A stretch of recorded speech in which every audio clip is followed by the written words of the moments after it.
नमस्कार दोस्तों, स्वागत है आपका अपने YouTube channel GK tips by Mahendra Bugalia पर। जैसा कि आपको पता है, अपन प्रतिदिन सुबह 6 बजे करंट अफेयर की क्लास लगाते हैं, जिसमें उस दिन के करंट अफेयर को अपन डिटेल एनालिसिस के साथ कवर करते हैं। उसी कड़ी में आज है 21 दिसंबर।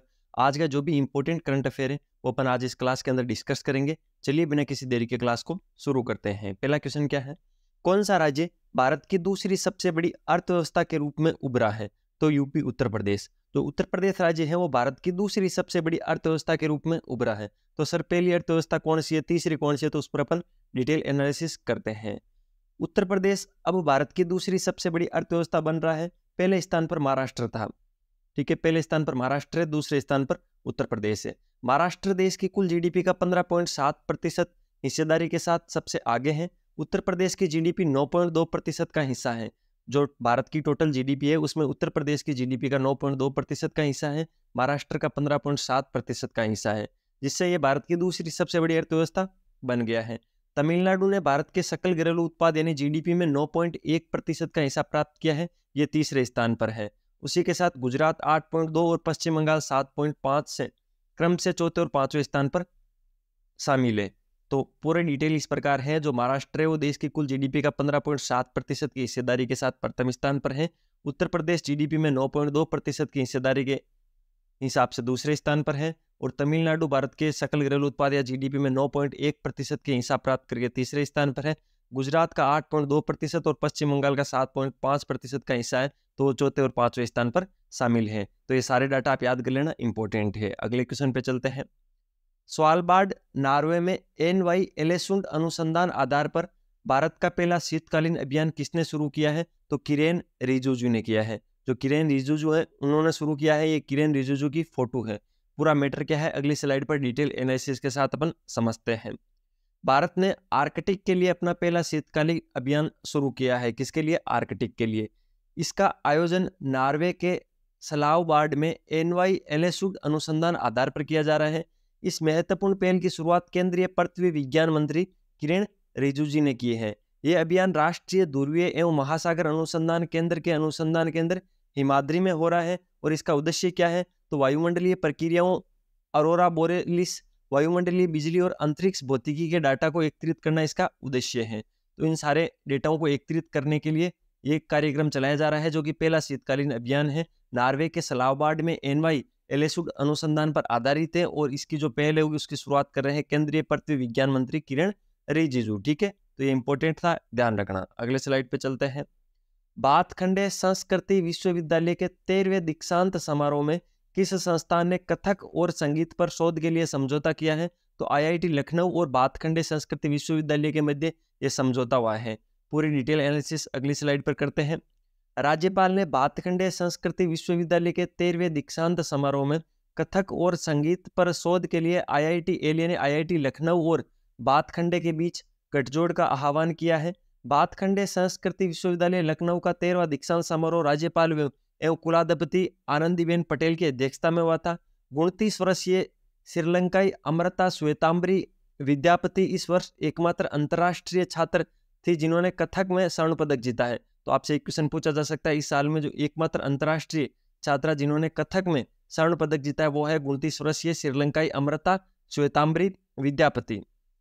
प्रौद्योगिकी का उपयोग करके कथक और संगीत पर शोध के लिए आईआईटी लखनऊ और भातखंडे संस्कृति विश्वविद्यालय के बीच एक समझौता हुआ है। ठीक है, जो इस 13वें दीक्षांत समारोह के अंदर इस जो समझौता हुआ उस पर हस्ताक्षर हुए थे। इंपॉर्टेंट है, ध्यान रखना। अगर आपको क्लास की क्वालिटी और कंटेंट की क्वालिटी पसंद आ रही है तो मैं आपसे रिक्वेस्ट करूंगा, प्लीज लाल वाला बटन दबाकर चैनल को सब्सक्राइब करना, बेल आइकन जरूर प्रेस करना, जिससे प्रतिदिन सुबह 6 बजे आपको करंट अफेयर का नोटिफिकेशन मिल जाएगा। इसके अलावा प्रतिदिन एक सेशन अपने इस यूट्यूब चैनल पर और होता है, वो अलग अलग सब्जेक्ट के अलग अलग टॉपिक्स पर होता है, वो भी आप प्लेलिस्ट में जाकर चेक कर सकते हो। ठीक है, और अच्छे अच्छे कमेंट किया करो जिससे मुझे मोटिवेशन मिलता है। अगला क्वेश्चन है, किस राज्य की पुलिस ने अपने मुख्यालय और देश के सभी जिलों में व्हाट्सएप चैनल लॉन्च करने वाली पहल शुरू की है? यानी कौन सा राज्य की पुलिस है जिसने अपने मुख्यालय और जो देश के सभी जिले हैं वहां पर व्हाट्सएप चैनल लॉन्च करने वाली पहल शुरू की है? तो उत्तर प्रदेश पुलिस ने। किसने? उत्तर प्रदेश पुलिस ने। पूरा मैटर क्या है डिटेल एनालिसिस के साथ अपन समझते हैं। उत्तर प्रदेश पुलिस ने एक नई सुविधा लॉन्च की है जिसके तहत व्हाट्सएप चैनल पुलिस उपलब्ध है। इसका मुख्य उद्देश्य जिला पुलिस के कार्यों का प्रचार प्रसार करना और लोगों तक आपराधिक घटनाओं और कानूनी कार्रवाई की जानकारी पहुंचाना है। ये पहली पुलिस है जो देश भर में व्हाट्सएप चैनल लॉन्च कर रही है और इसका आदान प्रदान उत्तर प्रदेश पुलिस महानिदेशक के निर्देशन में हो रहा है। आपको पता होगा अभी एक व्हाट्सएप के अंदर फीचर आया था व्हाट्सएप चैनल के नाम से, ठीक है, जिसमें अलग अलग जो एक्टर्स हैं उनके चैनल आते हैं और उनमें कम्युनिटी पोस्ट आती है। उस हिसाब से जो उत्तर प्रदेश पुलिस है, यूपी पुलिस है, उन्होंने भी अपना एक चैनल लॉन्च किया है जिसके अंदर वो जो भी कोई उनके कार्य होंगे उनका प्रचार प्रसार करेंगे, आपराधिक घटनाएं और कानूनी कार्रवाई की जानकारी लोगों को पहुंचाएंगे। तो ऐसी पहल शुरू करने वाला पहला जो पुलिस है वो है उत्तर प्रदेश पुलिस। इंपॉर्टेंट है, ध्यान रखना। अगली स्लाइड पे चलते हैं। मैप्स के लिए गूगल द्वारा घोषित आगामी भारत प्रथम नवाचार क्या है, यानी जो गूगल मैप्स है वो नया अपडेट क्या ला रहा है भारत के अंदर, वो एड्रेस डिस्क्रिप्टर ला रहा है। ठीक है, एड्रेस डिस्क्रिप्टर ला रहा है, क्या है ये, इसकी अपन डिटेल एनालिसिस करते हैं। ये गूगल मैप्स का लोगो है। अगली स्लाइड पे चलते हैं। गूगल ने भारत में मैप्स के लिए एक्साइटेड सुविधा लाने का ऐलान किया है। आने वाले साल की शुरुआत में यानी 2024 में गूगल एक नई चीज जिसे एड्रेस डिस्क्रिप्टर कहा जाएगा लॉन्च करेगा। ये भारत का पहला नवाचार है जो लोगों को स्थान ढूंढने में मदद करेगा। आपको पता है गूगल मैप की वजह से अपन जो नए नए स्थान ढूंढते हैं, जब आप मैप्स में अपना स्थान शेयर करेंगे तो गूगल आपको आपके आसपास के क्षेत्र के 5 महत्वपूर्ण स्थान दिखाएगा। बेहतर विजुअल मैपिंग अनुभव के लिए गूगल ने 15 शहरों में मैप में लेंस को लाइव करने का ऐलान किया है जो एंड्रॉयड में शुरू होगा। यानी आप कोई भी अगर एड्रेस गूगल मैप पे सर्च करोगे, एड्रेस जो डिस्क्रिप्टर है वो फीचर्स आने के बाद तो उस स्थान के आसपास के 5 महत्वपूर्ण स्थान आपको और दिखाएगा। ये इस चीज़ के अंदर नया अपडेट आया है गूगल मैप्स के अंदर। अगले क्वेश्चन पे चलते हैं। अंतर्राष्ट्रीय मानव एकजुटता दिवस 2023 का विषय क्या है? कल मानव एकजुटता दिवस मनाया गया था, उसका विषय क्या है? परिवर्तन में वकालत। जो परिवर्तन है उसकी वकालत अंतर्राष्ट्रीय मानव एकजुटता दिवस 2023 का विषय था। ये मानव एकजुटता दिवस क्या है उसके पर थोड़ा डिटेल एनालिसिस कर लेते हैं। 22 दिसंबर 2005 को संयुक्त राष्ट्र महासभा ने एक सार्वभौमिक मूल्य को महत्वपूर्ण मानते हुए एकजुटता को 21वीं सदी की मौलिक बातचीत का हिस्सा घोषित किया। इसका मतलब है कि हर साल 20 दिसंबर को अंतर्राष्ट्रीय मानव एकजुटता दिवस के रूप में मनाया जाएगा। तो कल 20 दिसंबर था और अंतर्राष्ट्रीय मानव एकजुटता दिवस मनाया गया, जिसका मुख्य थीम क्या था? परिवर्तन की वकालत। महासभा ने कौन सी महासभा ने? तो यूएन संयुक्त राष्ट्र महासभा ने 2002 में एक और संकल्प 57/265 पारित किया, जिसमें विश्व एकजुटता कोष की स्थापना की गई। अभी जो विश्व एकजुटता दिवस मना रहे हैं उसको 2002 के अंदर क्या किया गया? विश्व एकजुटता कोष की स्थापना भी की गई, जो 2003 में संयुक्त राष्ट्र विकास कार्यक्रम के ट्रस्ट फंड के रूप में स्थापित हुआ। इसका उद्देश्य है विकासशील देशों में विशेषकर उनकी सबसे गरीब जनजातियों में गरीबी को कम करना और मानव और सामाजिक विकास को बढ़ावा देना। इस जो फंड है इसको उपयोग में लिया जाएगा गरीबी को कम करने और मानव और सामाजिक विकास को बढ़ावा देने के लिए, जो विकासशील देश है उनकी जो पिछड़ी जनजातियां हैं उनके लिए। और इसका मुख्य थीम क्या था इस साल? तो ये पढ़ लिया, परिवर्तन की वकालत। अगला क्वेश्चन, दिसंबर 2023 में छत्तीसगढ़ विधानसभा के अध्यक्ष के रूप में किसे चुना गया है? रमन सिंह। ये काफी चर्चित मुद्दा है, तो ये करंट पे पूछा जाएगा, इसको 3 स्टार लगा लेना। रमन सिंह को लेकर काफी विवाद हुए थे, क्या विवाद थे वो अपने अगली स्लाइड पर डिस्कस करते हैं।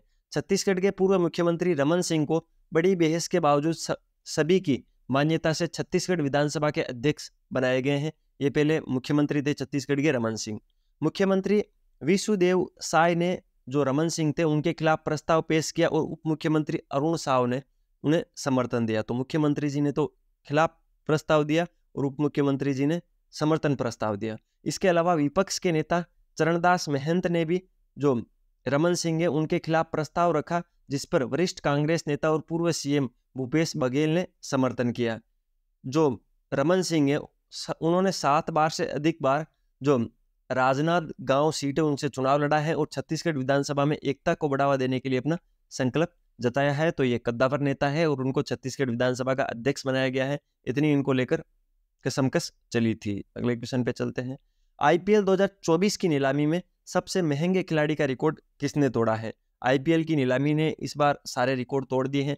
पहले जब पेट कमिंस की नीलामी हुई थी तो लगा था वो 20 करोड़ से ऊपर बिके थे, तो लगा था कि ये सबसे हाईएस्ट होंगे। लेकिन उसके बाद जो केकेआर हैं उन्होंने जो मिचेल स्टार्क है उनको बहुत ही अच्छे पैसे दिए गौतम गंभीर ने। क्या पूरा मैटर समझते हैं? अगली स्लाइड पे ये मिचेल स्टार्क की फोटो है। मिचेल स्टार्क ने आईपीएल 2024 की नीलामी में सबसे ज्यादा पैसे कमाकर इतिहास रच दिया है। कोलकाता नाइट राइडर्स, जिसको अपन केकेआर बोलते हैं, उन्होंने ऑस्ट्रेलियाई गेंदबाज को अद्भुत रूप से 24.75 करोड़ रुपए में खरीदा है। तो केकेआर टीम के अंदर रिंकू सिंह है, रिंकू सिंह के साथ मिचेल स्टार्क को भी जोड़ा है उन्होंने 24.75 करोड़ रुपए के साथ। ठीक है, मैंने बोला गौतम गंभीर का नाम क्यों लिया, वो पहले एलएसजी लखनऊ से जुड़े हुए थे, लेकिन इस बार केकेआर से जुड़ गए हैं, तो केकेआर के अंदर अब श्रेयस अय्यर भी वापस आ गए हैं, तो वो थी मजबूत टीम है। आपकी फेवरेट टीम कौन है आईपीएल में, जल्दी से कमेंट बॉक्स में बताना। अगले क्वेश्चन पे चलते हैं। किस रिपोर्ट ने भारत में बाल विवाह के ठहराव पर प्रकाश डाला है?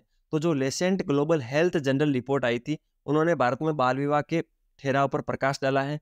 स्टॉप जो बाल विवाह है, चाइल्ड मैरिज है, उसको स्टॉप करने का एक ऐसा मैंने फोटो लगाया है। और ये ग्लोबल हेल्थ जनरल जो लेसेंट की रिपोर्ट आई थी वो क्या है, डिटेल एनालिसिस अगले स्लाइड पे करते हैं। The Lancet global health general ने बताया है कि भारत में अब भी कुछ लड़कियां बहुत जल्दी शादी कर लेती हैं। इस अध्ययन के अनुसार 5 में से 1 लड़की और 6 में से 1 लड़का शादीशुदा है। हालांकि हाल ही में बाल विवाह को कम करने के प्रयासों में कुछ स्थानों में प्रगति रुकी है, जैसे मणिपुर, पंजाब, त्रिपुरा और पश्चिम बंगाल जैसे राज्यों में बालिका विवाह में वृद्धि हुई है। ठीक है, तो आपको ध्यान रखना है किन किन राज्यों में, मणिपुर, पंजाब, त्रिपुरा और पश्चिम बंगाल में तो बालिका विवाह में वृद्धि हुई है, जबकि छत्तीसगढ़, गोवा, मणिपुर और पंजाब सहित अन्य 8 राज्यों में लड़कों के बाल विवाह में वृद्धि हुई है।